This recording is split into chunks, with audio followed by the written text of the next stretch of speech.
All right, so yesterday, Jerome Powell, the head of the Fed, increased rates 75 points again, so 7.75%. He raised it again. And some things he said in that the press conference was inflation still running pretty good. They've gotten down a little bit, but inflation rates are going to go higher. And so if you don't understand what percentage points are, so 75 points is 0.75%. And what that does is makes the banks have to, when they borrow money from the Fed, they have to pay that back higher. So what happens?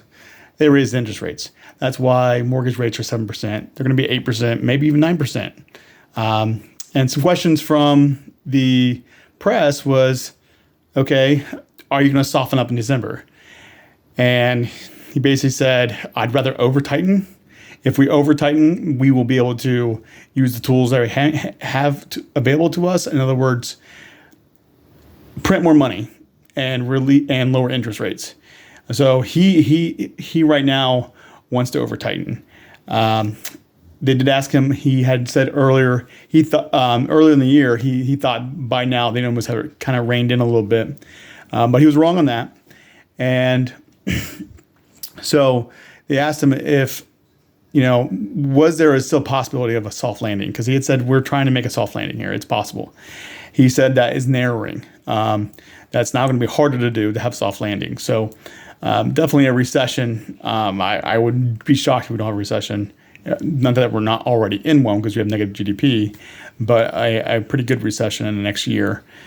So because he said if we don't tighten with raising interest rates, then inflation might become normalized and into the market. And that's what you definitely don't want. You don't want inflation being as high as it is because ideally they want inflation back to 2 to 3%. And it's not even close to that right now. So it's interesting. The Fed is, using their tools that they can, but it doesn't seem that their predictions are working out very well. They're not exactly sure exactly what to do, but they do know that they need to over-tighten. And they'd rather over-tighten. But in my thought process, we've already got so much stuff out of the bag. It's kind of like a pendulum, a very heavy one. Once you get that mass moving and you swing it one way, it's very hard to stop it. And that momentum is going to be very, very hard to stop. And so the recession, I'm hoping we can have a soft landing and have a not so severe recession. But we'll see what happens in the future in the next time they meet in December and see if they raise points again. If they raise another 75 points, that would be definitely a shock to some people. But I think they might. I think they might raise another 75 points. All right, well, take care and be smart with your money.